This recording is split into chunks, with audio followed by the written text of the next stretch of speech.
ಭೂಮಿಗೆ ಸಂಬಂಧವಾದಂಥ ಯಾವುದೇ ಸಮಸ್ಯೆಗಳಿದ್ದರೂ ಮನೆ ಕಟ್ಟಬೇಕು, ಮನೆ ಕಟ್ಟಿ ಅದರಲ್ಲಿ ವಾಸ ಇರಬೇಕು ಇತ್ಯಾದಿ ಇತ್ಯಾದಿ ಎಲ್ಲ ಭೂ ಸಂಬಂಧವಾದಂಥ ಎಲ್ಲ ಸಮಸ್ಯೆಗಳಿಗೆ ವರಾಹಸ್ವಾಮಿ ಮುಖ್ಯವಾಗಿ ಅನುಗ್ರಹ ಮಾಡಬೇಕು.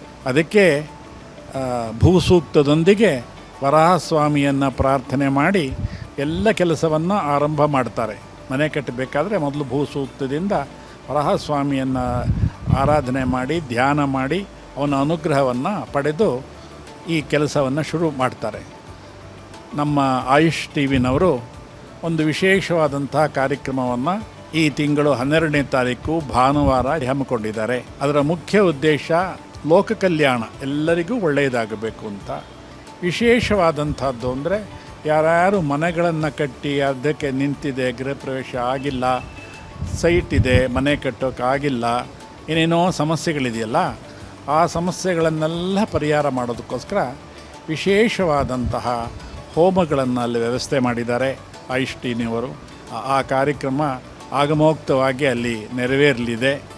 ಎಲ್ಲ ಭಕ್ತರು ಲೋಕಕ್ಷೇಮದ ಕಲ್ಯಾಣ ಕಾರ್ಯಕ್ಕೆ ಭಾಗವಹಿಸಿ ಲಕ್ಷ್ಮೀ ವರಾಹಸ್ವಾಮಿಯ ಅನುಗ್ರಹಕ್ಕೆ ಪಾತ್ರರಾಗಬೇಕು ಅಂತ ಈ ಮೂಲಕ ನಾನು ವರಾಹಸ್ವಾಮಿಯನ್ನು ಪ್ರಾರ್ಥನೆ ಮಾಡ್ತಾಯಿದ್ದೀನಿ. ಲೋಕಾ ಸಮಸ್ತ ಸುಖಿನೋ ಭವಂತು. ಶ್ರೀಮತೆ ರಾಮಾನುಜಾಯ ನಮಃ. ಶ್ರೀ ಲಕ್ಷ್ಮೀ ಭೂವರಾಹ ಮಹಾಯಾಗ ಪ್ರಾಯೋಜಕರು ಇಂಡಸ್ 555 DTMT.